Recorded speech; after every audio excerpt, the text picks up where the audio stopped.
friends, autumn has definitely arrived now, and I'm really enjoying baking and making cosy meals for my family. So I thought I'd take you along with me over the next couple of days as I made some cosy food for us to enjoy. I've got some baking planned as well as some evening meals, and the first thing that I want to make is some multigrain sourdough bread. So I've already got the dough mixed up and rising on the counter, and I'm just going to roast the grains now before I add them into the dough. I'm making a double batch of this multigrain bread, and I do have the recipe for this over on the blog, candleinthekitchen.com. Today I'm using freshly milled flour, but the recipe is normal sourdough bread with plain flour. For 2 loaves of bread, I'm adding 2 tablespoons each of pumpkin seeds, chia seeds and sesame seeds. And I'm just going to toast those for a few minutes until I start to smell them toasting.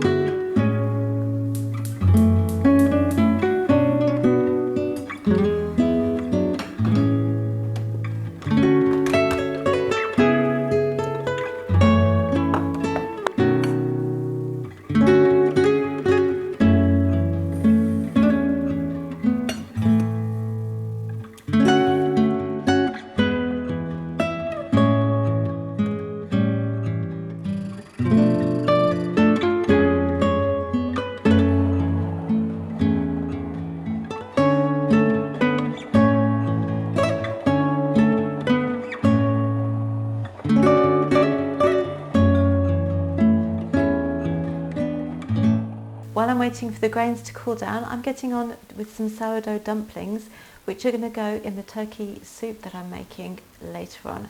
So I've milled 150 grams of einkorn flour. I've added a teaspoon of salt and a teaspoon of baking powder straight to the bowl.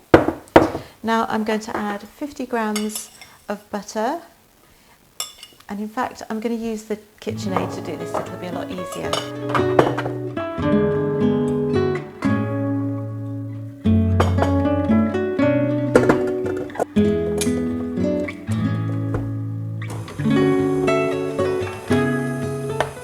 Now I'm going to add 150 grams of sourdough starter,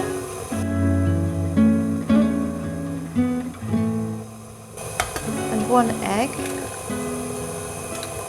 Mix that together. Now that the flour and butter mixture resembles breadcrumbs, I'm going to add the egg and starter mixture to that.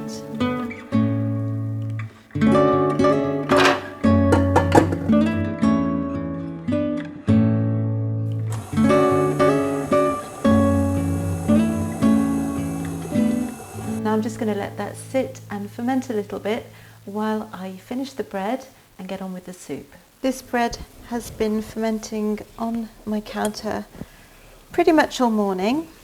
It's now early afternoon and it's looking really good. So this is my freshly milled flour artisan loaf recipe that I'm using as a base. But I also have a recipe for normal sourdough on the blog, and I'm just going to laminate it to put the grains in there. Now I have to say, with freshly milled flour, the bread is not as nice and stretchy as with plain flour or bread flour. So laminating doesn't work quite as well. There are some holes in there, but we're making it work.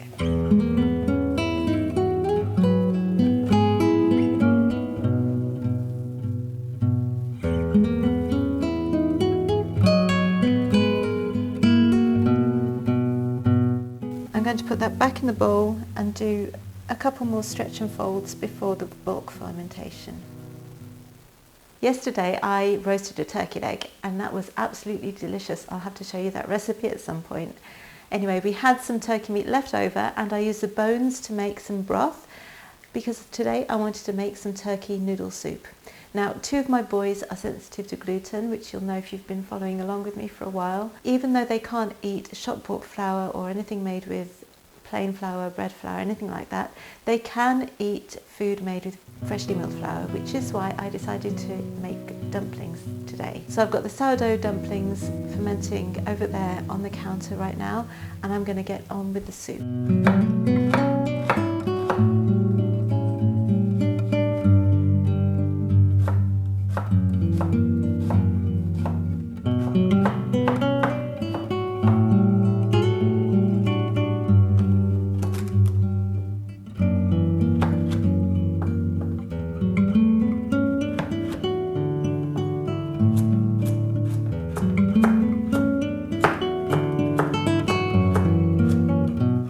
As with most soups, this one starts off with frying some diced vegetables, so I've just got carrots and onions here.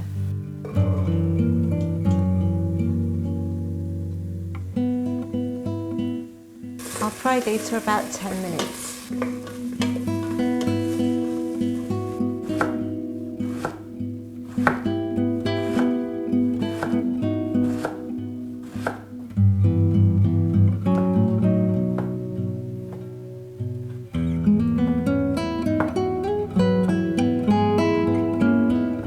The onions are slightly softened now. You could add some garlic. I don't have any, so I shall probably put a little bit of powdered garlic in there in a minute. But I am going to add some sliced cabbage which I had left over in the fridge. You can really use whichever vegetables you have to hand, and it's a great way to use up leftovers.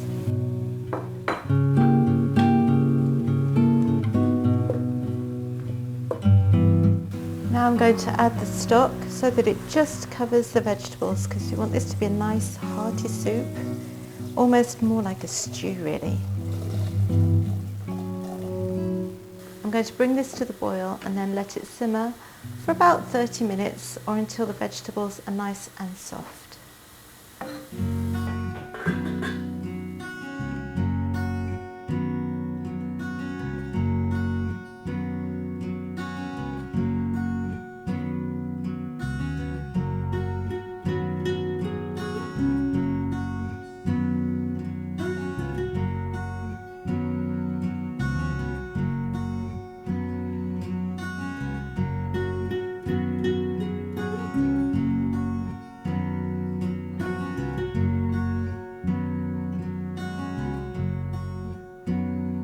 The vegetables are cooked through now, so I'm going to add the turkey.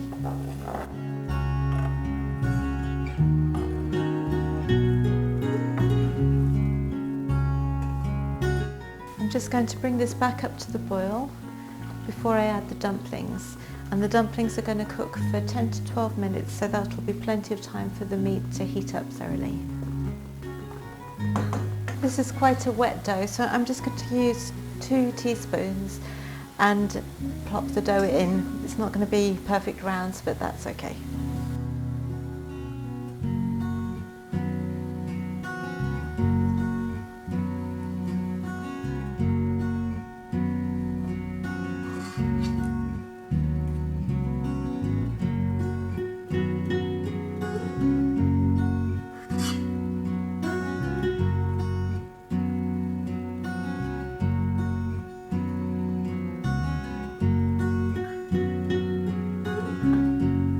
So I'm not quite sure how this has turned out.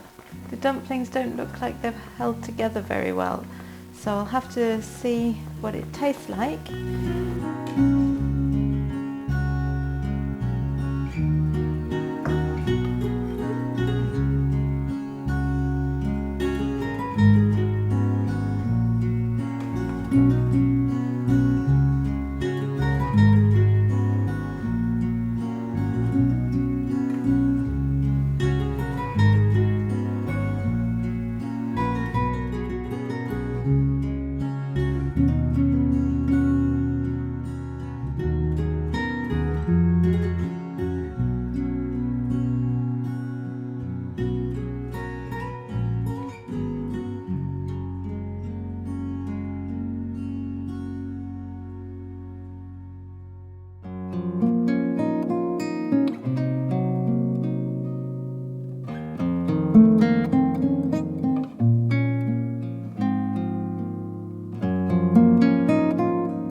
got some beans on to cook, and I'm going to be making a sausage and bean stew. But first, I bought some apples today and I want to get them cooked down into an apple compote for some snacks, and also as a base for an apple crumble that I'm going to be making for later. I'm going to chop up these apples now for the compote, and I'm going to keep the skins on this time because they're organic and I want to keep as much of the nutrients as possible in this snack.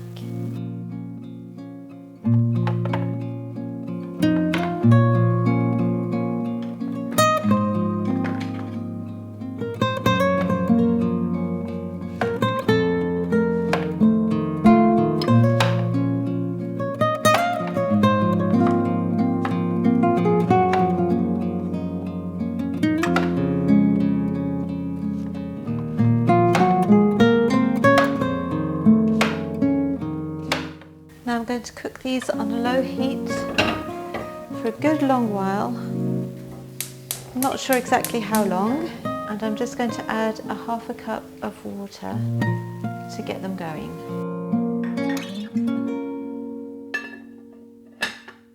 For this sausage and bean stew, I'm going to be using some sausages that I picked up from the butcher's, so they're just plain sausages. I'm going to cut them up so they're easier to cook with and to serve. And then I'm going to be getting on with my vegetables. So I've got an onion, some celery, some carrots that I'm going to chop up nice and small. And then I'm going to be adding some red beans and some white beans, some tomatoes and some stock. And it's going to make a really hearty dinner, and we'll serve that with some nice crusty sourdough bread.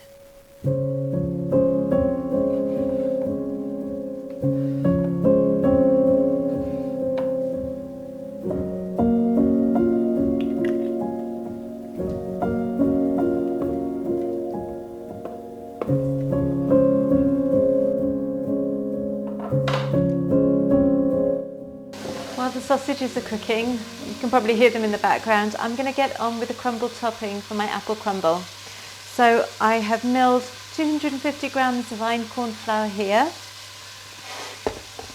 I'm going to mix it up in my KitchenAid.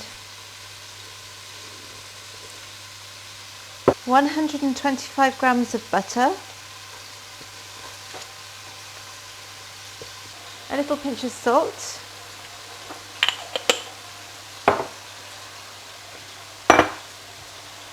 And I'm going to add 100 grams of sugar.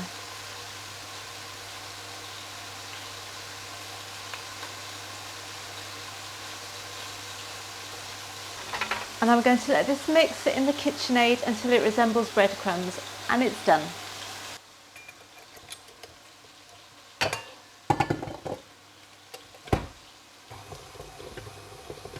Now you could add nuts to this or some spices, but I like to make it the way my nan used to make it, with just flour, sugar and butter and a little bit of salt.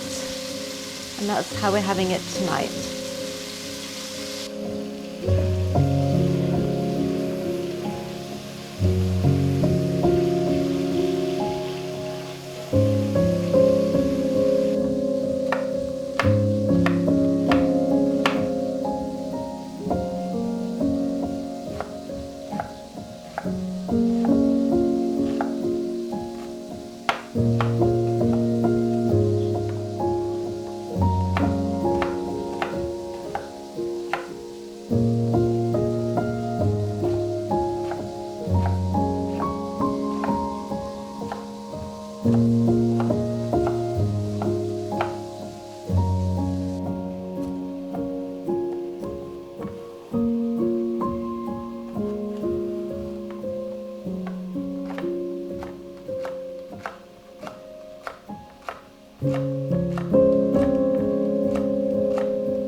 to add the onions, the celery and the carrots and let them soften for a little bit.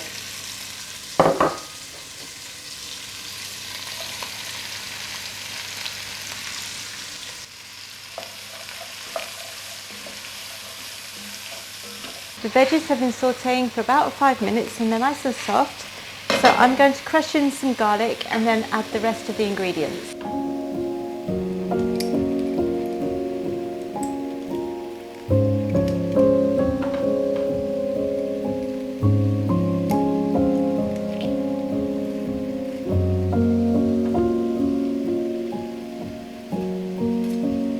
In go the red beans. I'm putting back in the sausages. The white beans that I cooked in my Instant Pot earlier on. I'm adding 2 cans of tomatoes.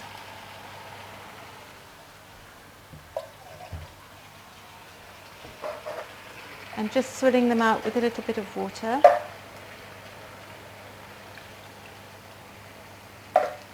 I'm going to add some salt. Don't add too much because there's already salt in the sausages. A little bit of black pepper.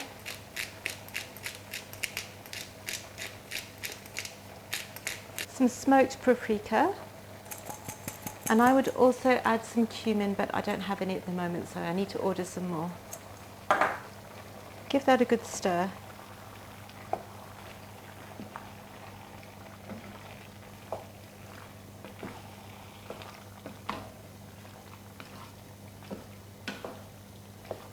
I'm just going to add a very small amount of bone broth to thin out the sauce a little bit. It doesn't need a lot.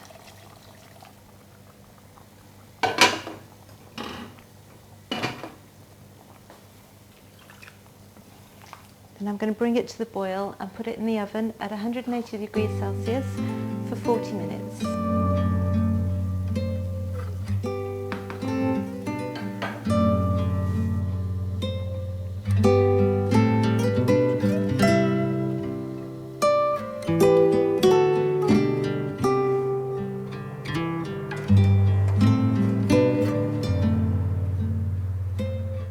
That's looking really good already, and I'm just going to let it cook down for a little bit longer on a very low heat. I had to turn it up a little bit to get it going, so now I'm going to turn the heat back down and just let all of the flavours develop.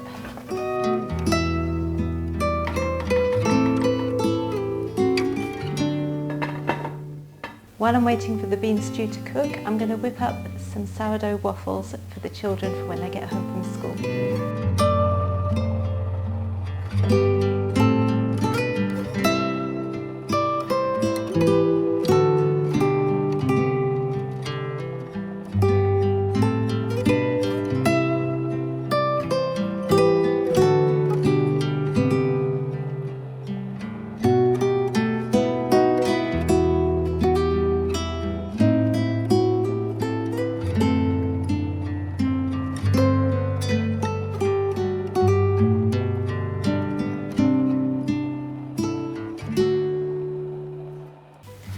This is just my sourdough Einkorn pancake recipe, and instead of using milk I've used yogurt for a bit more protein and flavour. Now I just need to add the sourdough starter, and you can get this recipe over on the blog.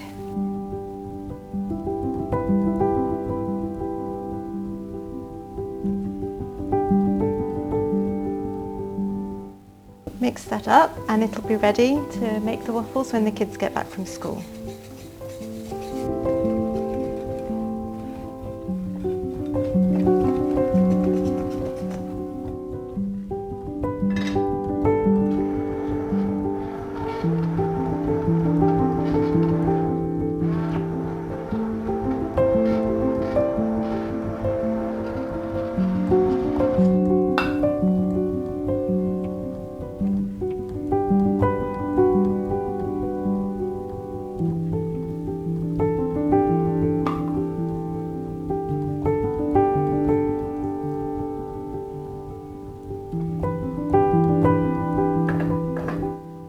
going to add a bit of sugar to this apple compote because it is quite tart and we want it to be nice and sweet for the crumble.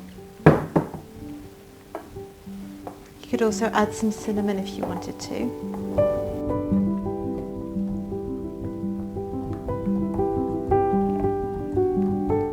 I'm going to top it with the crumble topping.